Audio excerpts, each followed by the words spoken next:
মানুষের জীবনে সবচেয়ে বড় নিয়ামত ঈমানের নিয়ামত। আর ঈমান এটা এমন একটা জিনিস,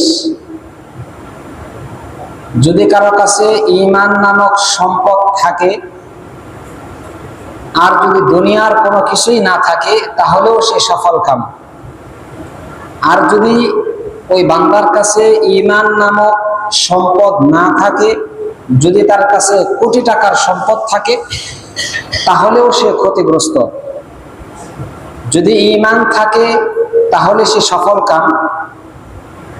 আল্লাহ তাআলা 18 নম্বর পারা সূরাতুল মুমিনুনের 1 নং আয়াতে এই কথাটা স্পষ্টভাবে বলেছেন, কদ আফলাহাল মুমিনুন। আল্লাহ তাআলা বলছেন সফল কাম হয়ে গেছে যারা ঈমান আনছে, যারা মুমিন মুসলমান, এরা সফল কাম হয়ে গেছে। পক্ষান্তরে যারা ঈমান আনে না, যারা ঈমান থেকে দূরে, আল্লাহর কাছ থেকে দূরে, এরা ক্ষতিগ্রস্ত হয়েছে। যদি কোনো ব্যক্তি ঈমান না আনে, সে যে কোনো ধর্মের হোক, তাহলে এরা ক্ষতিগ্রস্ত। এই কথাটা আল্লাহ তাআলা সূরা আলে ইমরানের 91 নং আয়াতে আল্লাহ তাআলা এই কথাটা স্পষ্ট ভাষায় জানিয়ে দিয়েছেন। আল্লাহ তাআলা বলছেন, ইন্নাল লাযিনা কাফারু ওয়া মাতু ওয়া হুম কুফফারুন। আল্লাহ তাআলা স্পষ্টভাবে বলছেন, ইন্নাল লাযিনা কাফারু, নিশ্চয় যারা কাফের, ওয়া মাতু ওয়া হুম কুফফারুন, আর তারা মৃত্যুবরণ করেছে এমন তো অবস্থায় তারা কাফের। তাহলে শুরুতেও ছিল কাফের, আবার কাফের অবস্থায় মৃত্যুবরণ করেছে। আল্লাহ তাআলা এদের ব্যাপারে বলছেন, ফালাই ইউকবালা মিন আহাদিহিম, যদি এই মানুষেরা মারা যায়, ঈমান আনায়ন না করে যদি মারা যায়, আর মারা যাওয়ার পরে যদি আল্লাহ তাআলার কাছে গিয়ে এই সমস্ত মানুষেরা যদি বলে, আল্লাহ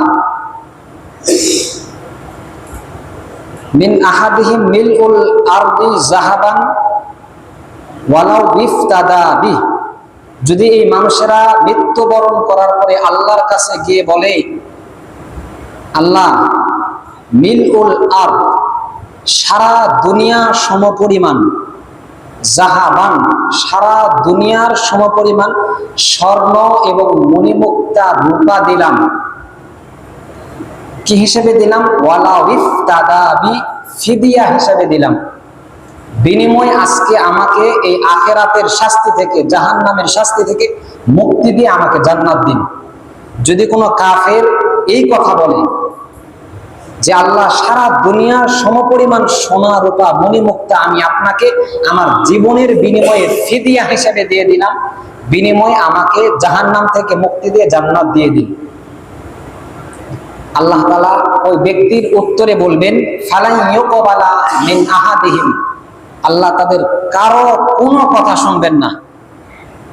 উনি তো বলছে দুনিয়ার সমপরিমাণ যদি স্বর্ণ দেই, আর এটার বিনিময়ে যদি উনি মুক্তি চায় আল্লাহর কাছ থেকে, আল্লাহ মুক্তি দিবেন না। যদি এরকম এক দুনিয়া কেন, যদি এরকম 7 দুনিয়ার সমপরিমাণও স্বর্ণ রূপা যদি আল্লাহকে দিতে চায়, আর যদি বলে আল্লাহ জাহান্নামের শাস্তি থেকে আমাকে মুক্তি দেন, তারপরে তো আল্লাহ তাকে মুক্তি দিবে না। কারণ কি? কারণ হলো একটাই, সেটা হলো যে সে বেঈমান হয়ে, ঈমান হারা হয়ে দুনিয়া থেকে বিদায় নিছে, এটাই তার অপরাধ।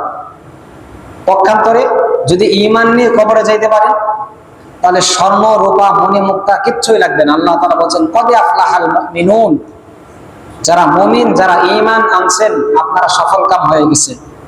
আর যারা মুমিন, যারা ঈমান আনছে, এদের জন্য আল্লাহ তাআলা সবচেয়ে বড় যে পুরস্কার, উলাইকা হুমুল ওয়ারিসুন আল্লাযীনা ইয়ারিসুনাল ফিরদাউস হুম ফিহা খালিদুন।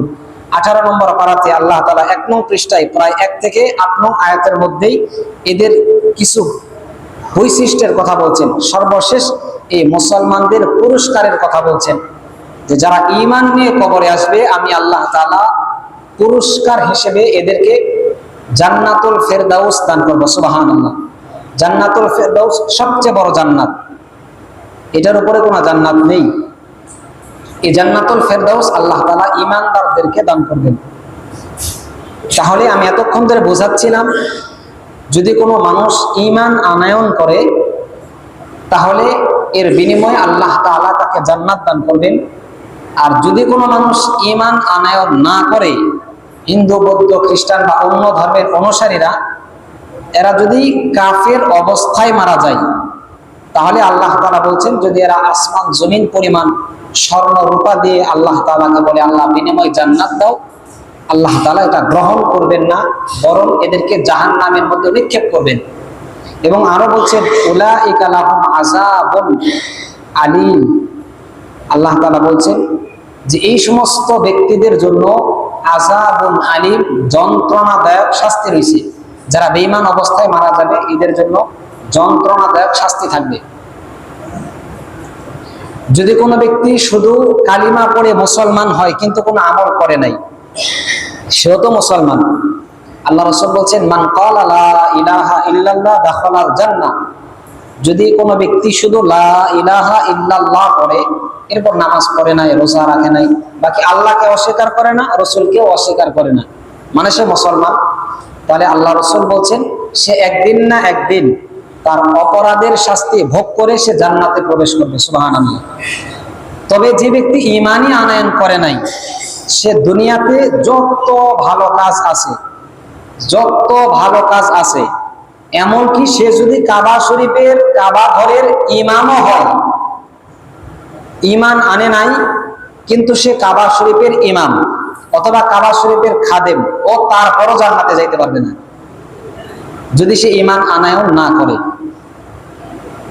যদি রাসূলকে নিজের জীবনের চাইতেও বেশি ভালোবাসে কিন্তু ঈমান আনে নাই, তাহলে এই ব্যক্তিও জান্নাতের মধ্যে যাবে না, ওর ঠিকানা জাহান্নাম। ওর ঠিকানা কোথায়?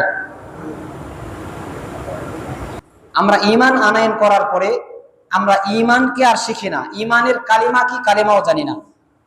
অথচ বুখারী শরীফের হাদিস, বুখারী শরীফের প্রথম দিকে হাদিস টানছে, হাদিসে জিবরাইল, হাদিসের নাম হাদিসে জিবরাইল। আল্লাহ রাসূল সাহাবীদেরকে নিয়ে এরকম বসে আছেন, এরপর হঠাৎ করে সাদা জামা পরা, পাগড়ি পরা একটা সুন্দর যুবক আল্লাহ রাসূল সাল্লাল্লাহু আলাইহি ওয়াসাল্লামের কাছে আসলেন। ওনার হাঁটুর সাথে উনি হাঁটু গেড়ে বসলেন। রাসূল এভাবে বসছেন, উনি রাসূলের দিকে বসছেন, সমস্ত সাহাবীরা উপস্থিত বসা। আসার পরে আল্লাহ রাসূলকে 5টা প্রশ্ন করছিলেন। 5টা প্রশ্নের মধ্য থেকেই প্রথম প্রশ্ন করছিলেন, মাল ঈমান ইয়া রাসূলুল্লাহ, হে আল্লাহর রাসূল ঈমান কি, ঈমান কাকে বলে, ঈমান কি জিনিস?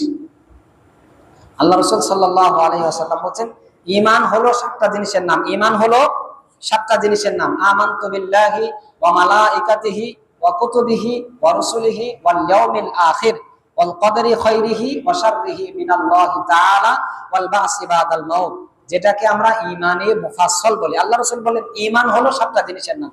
1 নম্বর আল্লাহর প্রতি ঈমান আনা, ফেরেশতাদের প্রতি ঈমান আনা, এরপরে নবীদের উপরে ঈমান আনা, কিতাবের উপরে ঈমান আনা, তাকদীরের উপরে ঈমান আনা, আখিরাতের দিবসকে বিশ্বাস করা এবং মৃত্যুর পর আবার পুনরায় আল্লাহ তাআলা জীবিত করবেন এই কথার উপরে বিশ্বাস করা।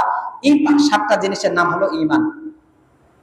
এই কথা বলার পরে উনি বলছেন, সাদাক্তা ওয়া বারারতা, আপনি ঈমান নামক প্রশ্ন করার পরে আপনি যে উত্তরটা দিয়েছেন এটা 100-এর 100 একদম সঠিক, এটাকেই ঈমান বলে। এই কথা বলে আরো 5টা প্রশ্ন করছিলেন, করার পর উনি চলে গেছেন। উনি এখান থেকে ওঠার পরেই 1-2 মিনিট পরে আল্লাহ রাসূল সাল্লাল্লাহু আলাইহি ওয়াসাল্লাম ওমর রাদিয়াল্লাহু তাআলা আনহুকে বললেন, ওমর তুমি দৌড় মারো, দেখো লোকটা কত দূরে গেছে। ওমর রাদিয়াল্লাহু তাআলা মজলিস থেকে উঠে দিয়েছেন একটা দৌড়, গিয়েই দেখে যে ওনাকে আর পুরো এলাকার মধ্যে খুঁজে পাওয়া যাইতেছে না। ওনারা মসজিদে নববীর ভিতরে বসা, আর উনি মসজিদে নববীর গেট থেকে মাত্র বের হয়েছে, আর পরেই রাসূল বলছে, ওমর তুমি যাও, লোকটা কত দূরে গেছে ওনাকে একটু দেখো। ওমর রাদিয়াল্লাহু তাআলা পুরো জায়গা খুঁজে এসে দেখে উনি নাই। আল্লাহ রাসূল সাল্লাল্লাহু আলাইহি ওয়াসাল্লাম এসে বলছেন, হুজুর আমি পুরো জায়গা খুঁজে আসলাম কিন্তু ওনাকে পাইলাম না। আল্লাহ রাসূল সাল্লাল্লাহু আলাইহি ওয়াসাল্লাম বলেন, ওনাকে খুঁজে পাওয়ার কথাও না।